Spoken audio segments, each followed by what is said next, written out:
Halo Sobat Belajar, apa kabar Anda hari ini? Mudah-mudahan Anda dalam keadaan yang sehat-sehat. Jangan lupa ya untuk komen, like, dan subscribe. Terima kasih.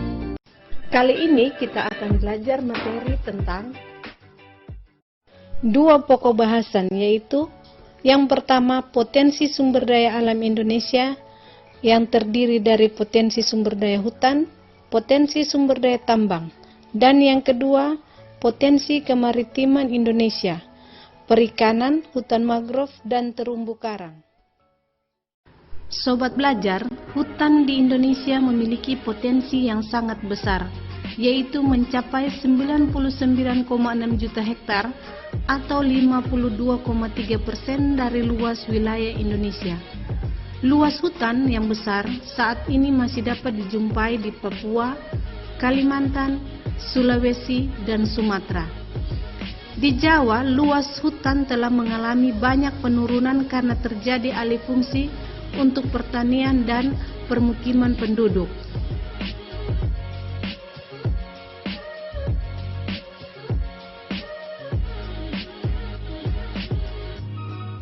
Sobat Belajar, mengapa kita harus menyelamatkan hutan?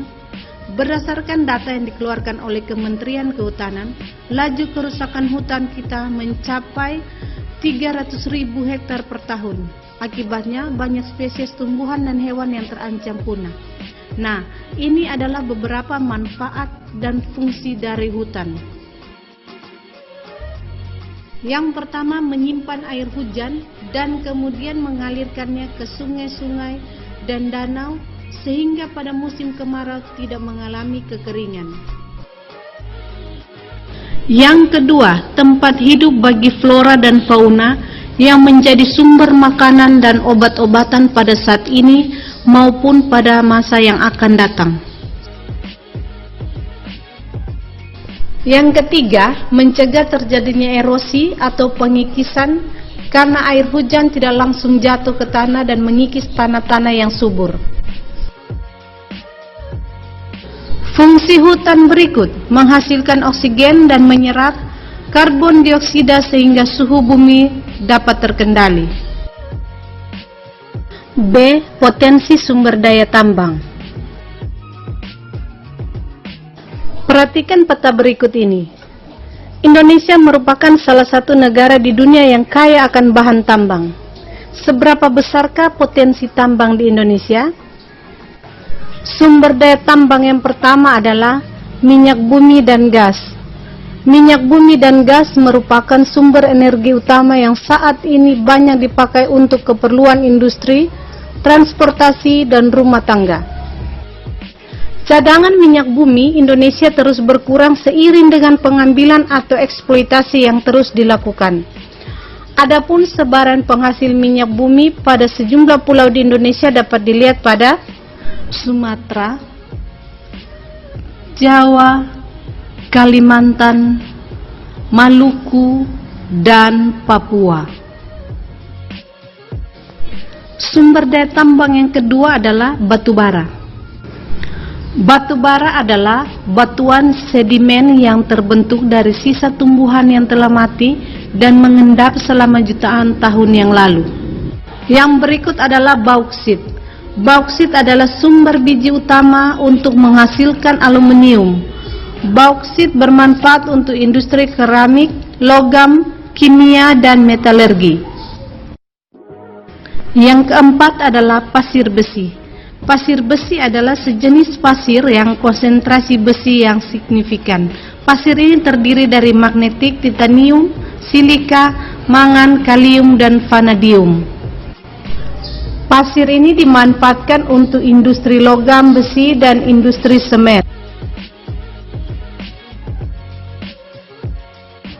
Selanjutnya adalah emas. Emas umumnya dimanfaatkan untuk perhiasan. Wilayah yang menghasilkan emas: Freeport, Kalimantan Barat, Nanggro Aceh Darussalam, Sulawesi Utara, Riau, dan Bengkulu. Sobat Belajar, potensi yang kedua adalah potensi kemaritiman Indonesia. Luas laut Indonesia mencakup 2/3 dari seluruh luas wilayah Indonesia, yaitu 5,8 juta kilometer persegi. Di dalam laut tersebut tersimpan kekayaan alam yang sangat luar biasa. Potensi laut bukan hanya ikan, tetapi ada hutan mangrove, terumbu karang, dan lain-lain. Potensi kemaritiman pertama adalah perikanan. Sumber daya perikanan laut merupakan salah satu potensi sumber daya laut di Indonesia yang sejak dulu telah dimanfaatkan penduduk. Kekayaan alam kita yang berupa ikan banyak diambil oleh nelayan dari negara lain berupa praktik pencurian ikan atau illegal fishing.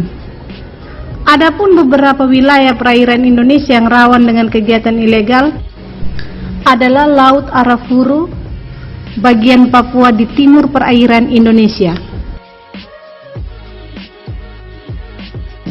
Kekayaan kemaritiman yang kedua adalah hutan mangrove atau hutan bakau. Hutan mangrove adalah tipe hutan yang berada di daerah pasang surut air laut. Umumnya, hutan mangrove berkembang dengan baik pada pantai yang terlindung, muara sungai atau laguna. Ada dua fungsi hutan mangrove, yaitu sebagai ekologis dan ekonomis.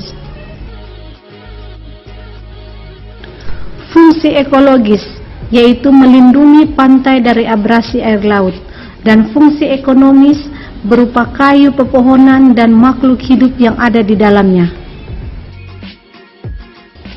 Yang terakhir adalah terumbu karang. Terumbu karang juga merupakan salah satu potensi kelautan Indonesia. Terumbu karang adalah batuan sedimen kapur di laut yang terbentuk dari kapur yang sebagian besar dihasilkan dari koral. Koral itu binatang yang menghasilkan kapur untuk rangka tubuhnya. Nah, jika ribuan koral membentuk koloni, koral-koral tersebut akan membentuk sebuah karang. Sobat belajar, jika melihat potensi sumber daya alam dan kemaritiman yang begitu melimpah dari hutan, tambang, dan laut, bisa dibilang negara kita adalah negara yang sangat makmur.